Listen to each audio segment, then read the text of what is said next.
वेदा काय करतेस तू? तुला काय वाटलं मला कळणार नाही? बर्फ का खाल्लास? काढ आधी तू तोंडातला बर्फ काढ. आणि असं एकटं एकटं कोण बर्फ खाता? मला पण खायचंय. दोघी मिळून खाऊया. ये ये ये. थांब मी वाटी आणते.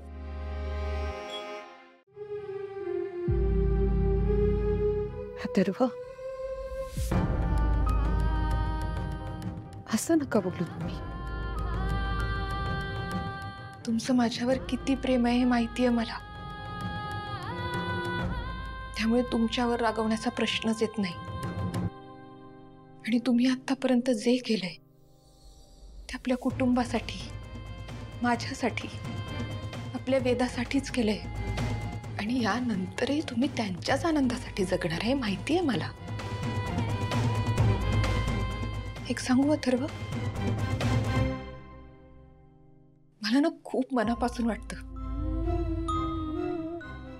तुम्ही आधीसारखं आनंदी व्हावं, हसावं, बोलावं, वेदासोबत खूप दंगा करावा. आणि जर असं झालं ना तर माझ्यापेक्षा आनंदी दुसरं कोणीच नसेल.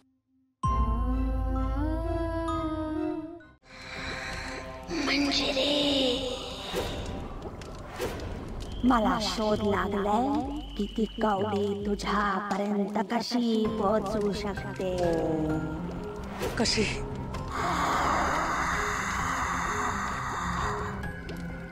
तुझ्या आणि मीरामध्ये जी व्यक्ती शक्ती बनून उभी होती तिच्याकडून मला हे कळलंय की ती कवडी मालक स्वतःहून देईल. तेव्हाच कुठलाही सामान्य व्यक्ती त्याला स्पर्श करू शकतो. कवडीचा मालक म्हणजे मीरा. म्हणजे मीराने स्वखुशीने दिली तरच ती कवडी मला मिळेल. होय होय मंजिरी, तुला अशी परिस्थिती निर्माण करावी लागेल की ती स्वतः मीरा कवडी तुझ्या हातात देईल. शंका होतीच मला, म्हणूनच मी माझे प्रयत्न सुरू केलेत. मीराचा विश्वास प्राप्त केलाय मी. आता लवकरात लवकर डोळे झाकून ती कवडी माझ्या हातात ठेवेल. मार्जरी, पुढच्या वेळेला तुझ्या गुहेत येताना ती कवडी माझ्या हातात असेल.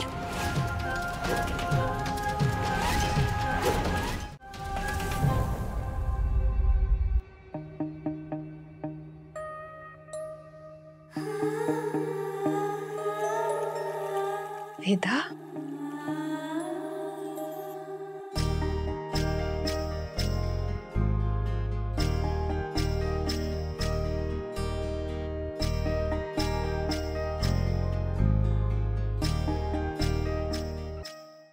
वेदा, बाळा किती दिवसांनी आई तुला अशी जवळ घेतेय ना. खूप मिस करते मी तुला, खूप. खरं तर मीराला इथे आणण्याचा एकच उद्देश होता. ती मला मदत करू शकते ना. तुला माहितीये वेदा, मीरामुळेच मी आपल्या घरात पुन्हा एकदा प्रवेश करू शकले.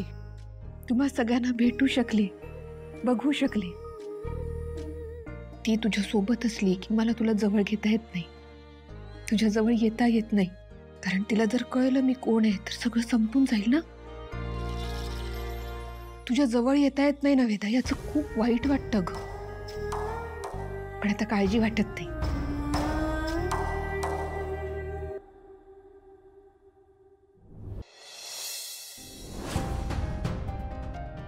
मीरा आहे ना तुझ्यासोबत, आणि छान सांभाळते ती तुला.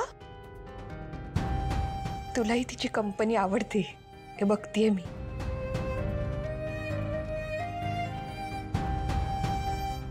खरं तर मला मीराचे खूप आभार मानायचे.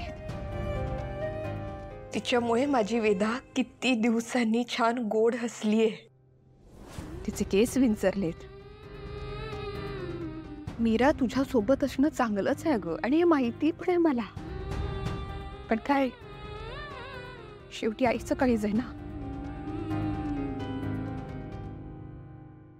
खरं तर आपल्या लेकीपासून लांब राहून कुठलीच आई निश्चिंत नाही राहू शकत ग.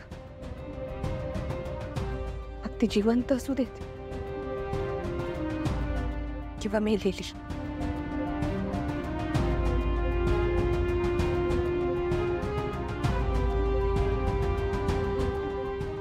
आईला जाऊन 1 वर्ष झालं तरी तिची अंग ऐकतेस. माया, माया ते सोड, माया सोड प्लीज. माया,